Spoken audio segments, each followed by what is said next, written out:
of the United States of America and to the republic for which it stands, one nation, under God, indivisible, with liberty and justice for all. All right, could the director please take roll? Okay. Chair Gary Kunrowski. Here. Robertson. Here. Brashears. Here. Baxter. Here. Fountain. Here. Malloy. Here.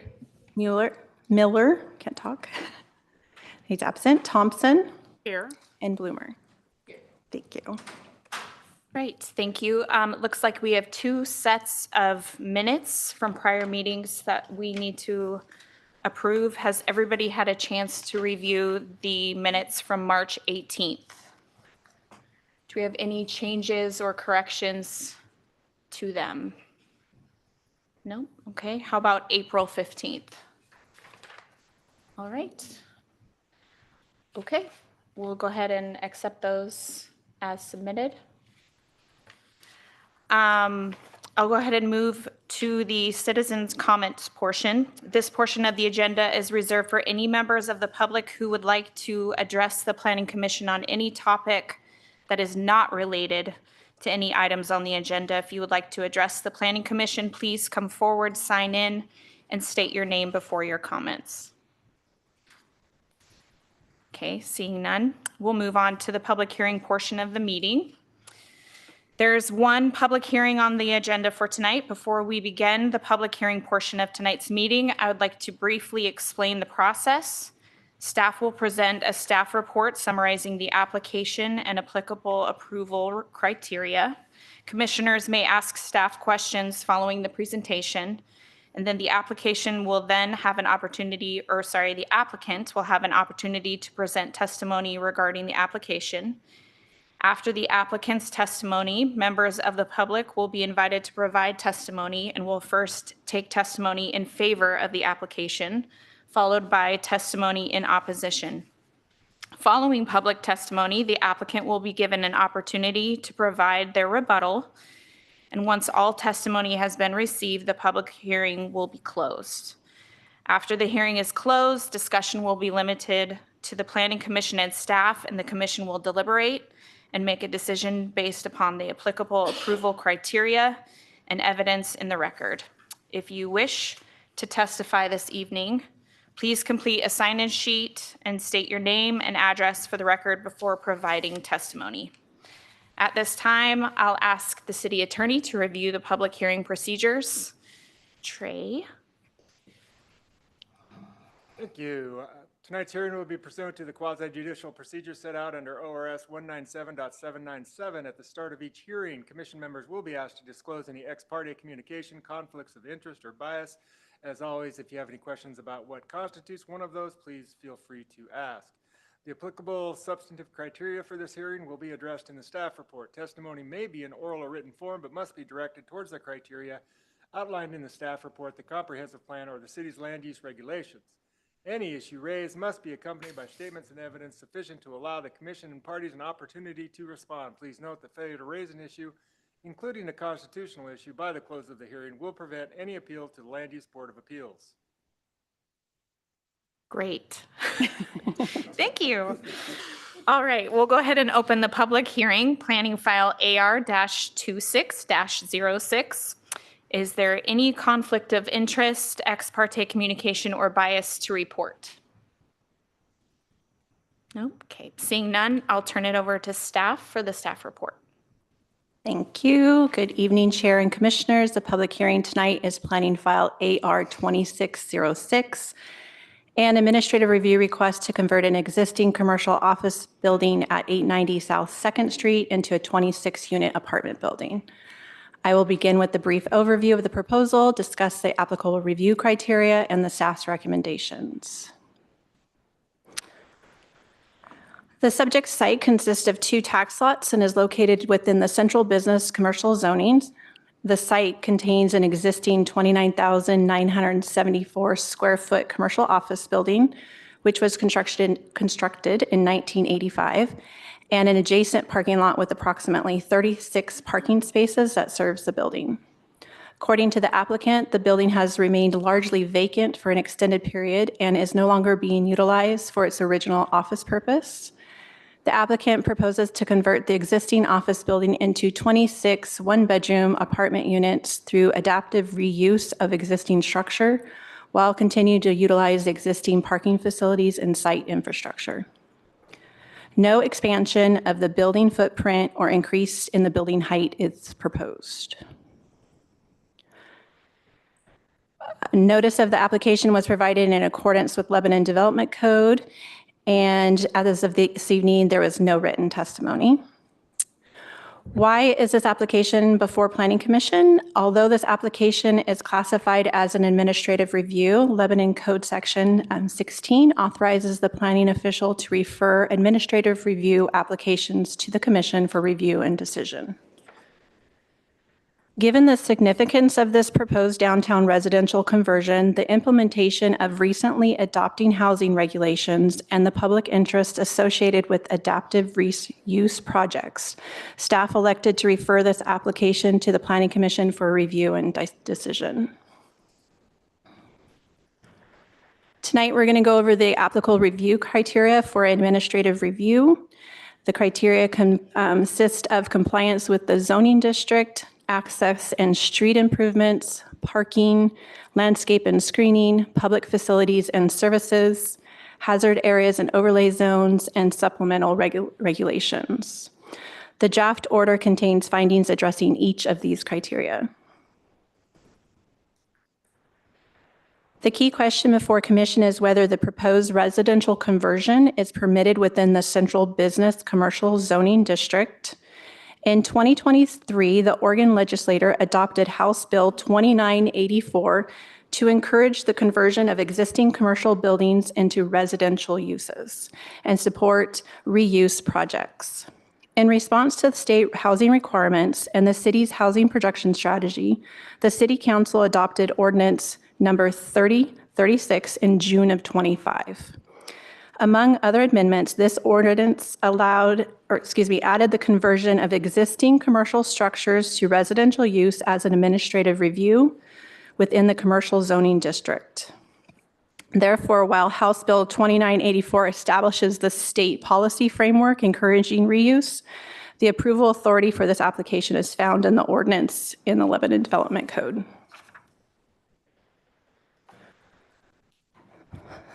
The site currently consists of approximately 36 parking spaces.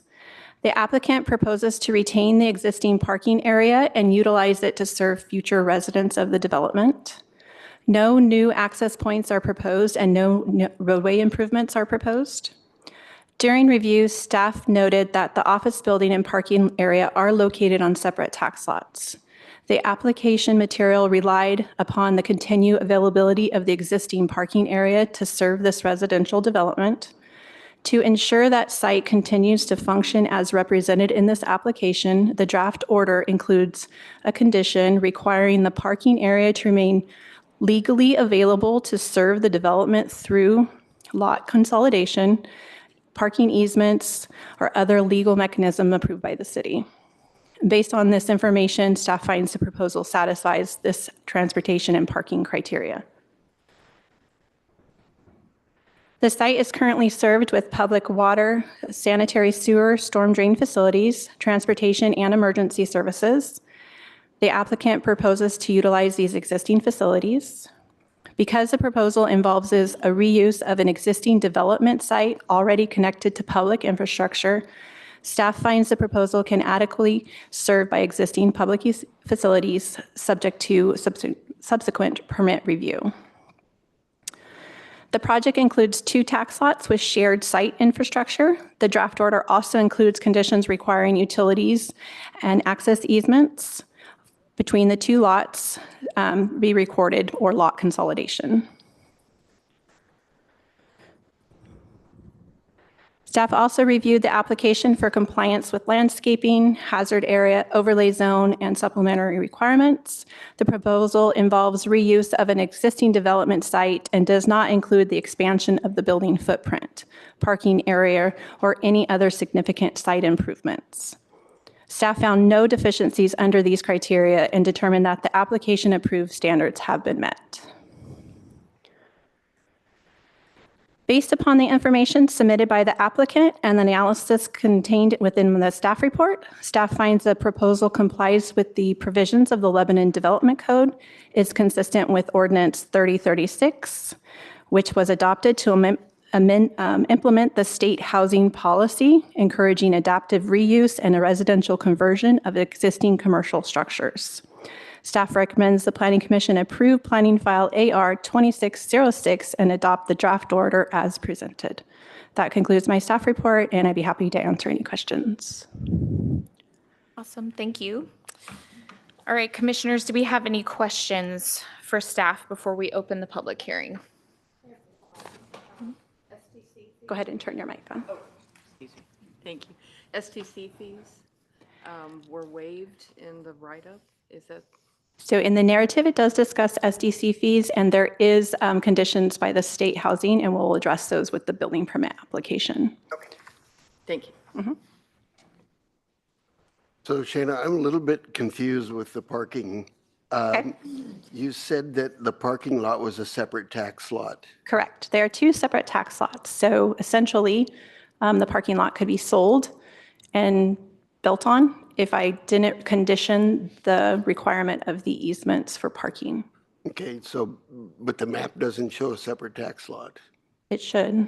So I thought, my confusion was, I thought we were talking about the lots on the west side of the building that were unimproved. No. So, okay, so we're not including those at all. They're not part of No. the application at They all? are not. No. Okay, okay. The map in the notice is the wrong area. Sorry? The map in the notice is depicting the wrong tax lots. I didn't see a line there. Oh, it's just, and- it's very, very fine. It's yellow and the picture is And blue. if I went to Yeah. a different I see. application and it showed 0.48 acres all in one tax lot. Okay, So that was my confusion. gotcha. Yeah, it is two tax lots. Okay. And there's no connection to the vacant lot behind? No, not as part of this development proposal. Because I no. had the same impression that we were talking about the empty lot behind. I don't know who owns it. If they own it, it's not part of this Not part of packet it. tonight. Okay.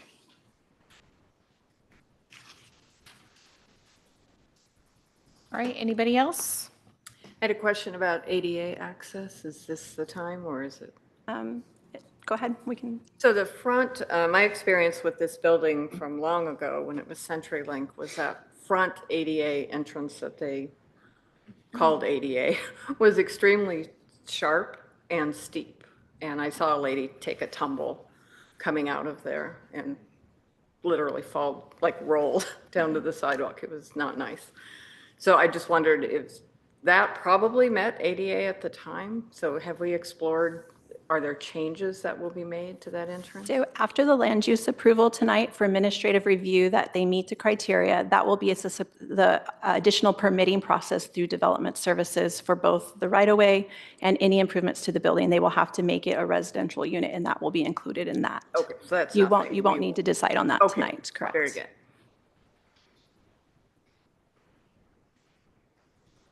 All right. There's no further questions of staff. I'll go ahead and open the public hearing and welcome the applicant to come forward and provide testimony.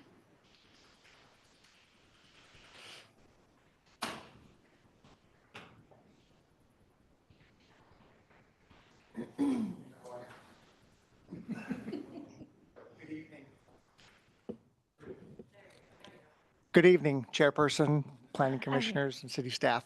My name is Brian Vendetta, 63 East Ash Street. With me tonight, also representing the owner applicant, one of his employees, Josh Bacher, with Letman Company. Also joining virtually is Mr. Scott Letman as well. My understanding is he does not plan to testify, but he just wanted to make sure I did my job, I guess. So thank you, Shanna, for such a very thorough overview. She touched on everything that I planned to explain to you. From a land use perspective, it's a very basic or simple application, in my opinion. The portion that's going to get more difficult as we get into permitting and really actually the nuts and bolts of figuring out how to convert the building. So before you tonight, it's a 29,900 plus or minus square foot commercial building that's being proposed to be converted to a residential use, 26 one-bedroom apartments. We believe the application meets all the applicable criteria. We've thoroughly read through the proposed conditions of approval and we accept them as written. At that point, I guess I would stop, and if there are any questions that you have of the application, I'd be more than happy to try to answer them.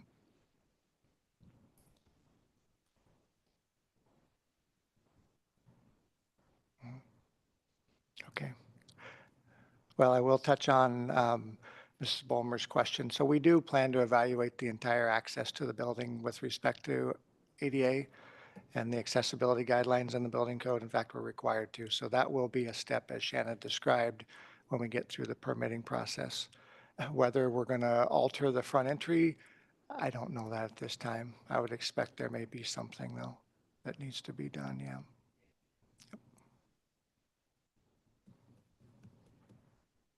I just have a curiosity question. Is the entry going to be a locked entry or an open entry for tenants? That's a very good question. I don't know the answer to that tonight, but I can get that answer and get it back to you. Say it again. I said, I don't know the answer to that question right now, but I can get the answer and get it back to you. It Yeah. doesn't have anything to do with, like I said, more a curiosity question. Right. Most apartments these days do have a card entry, so they're typically locked and only the residents have access to get into them. Okay. Ryan, will there need to be any improvements to the parking lot? To the parking lot itself, the only one I've identified so far is the accessibility portion. So right now, if you notice, the ADA parking stall is striped. There's no proper signage. There's no proper access route to get from it to the front entry door or to the public way. So at a minimum, that portion will need to be evaluated and adjusted. The rest of the parking lot, on the surface, it appears to meet the standards. Mhm.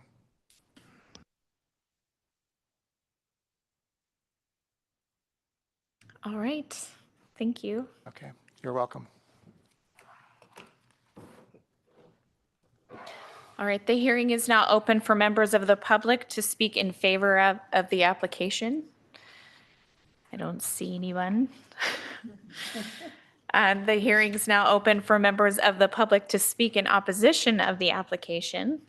I don't see anyone for that either. Yes. Okay, so we won't have any rebuttals or anything.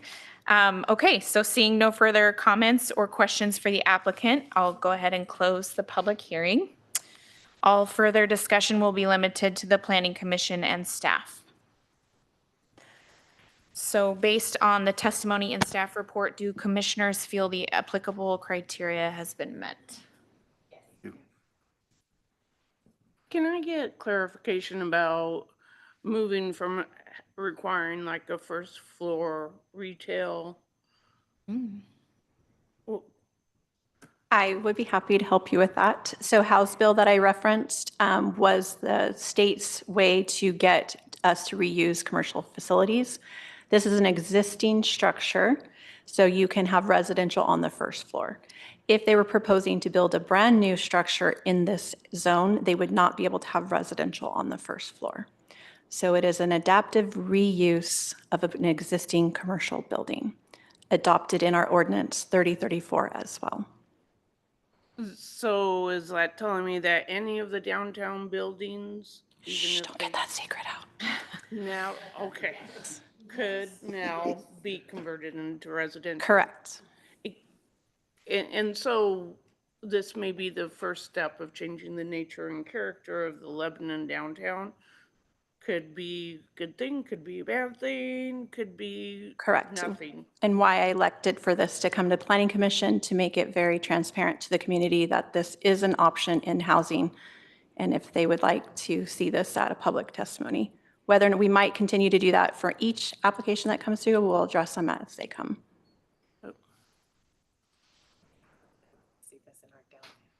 And would there be an objection we could make? Let me go ahead and turn that on. Sorry. Would there be an objection we could make to? Only to the criteria in the administrative review that I listed. If there's something in those findings that is not true, then yes, you could say no to that. But just because you don't want it is not an option. That's what I was asking. Thank you.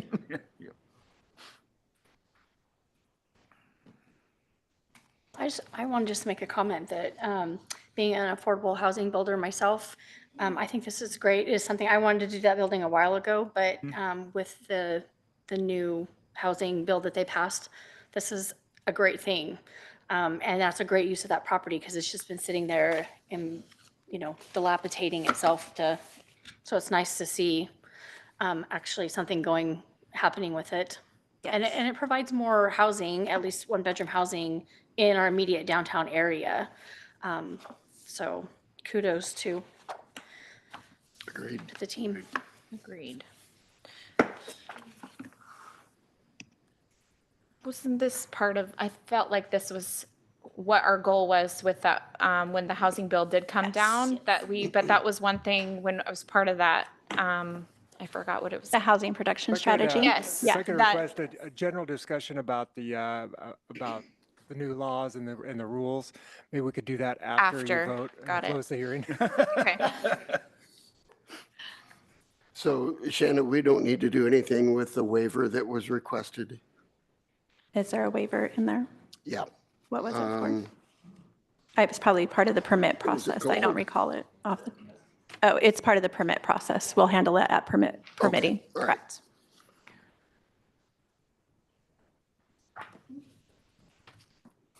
All right. So based on the testimony and staff report, do commissioners feel the applicable criteria have been met? Would anyone like to make a motion? I'll make a motion to approve the application adopting the draft order as presented. And I move that the Planning Commission approve the application AR 26-06 and adopt the draft order as presented by the staff. Second. All right, there's a first and a second. All those in favor? Aye. Aye. Opposed? All right, motion passes. Thank you. Thank you. All right. So for commission business and comments. We reappointed Don Robertson to his lovely position as vice chair, and everyone's met Darla Bulmer. I will promise I will get that correct. Bulmer. So welcome and have fun. No. All right. Any other new business or anything we need to discuss? I don't think so. Okay. All right. The next regular meeting is scheduled for July 15th, and this meeting is now adjourned.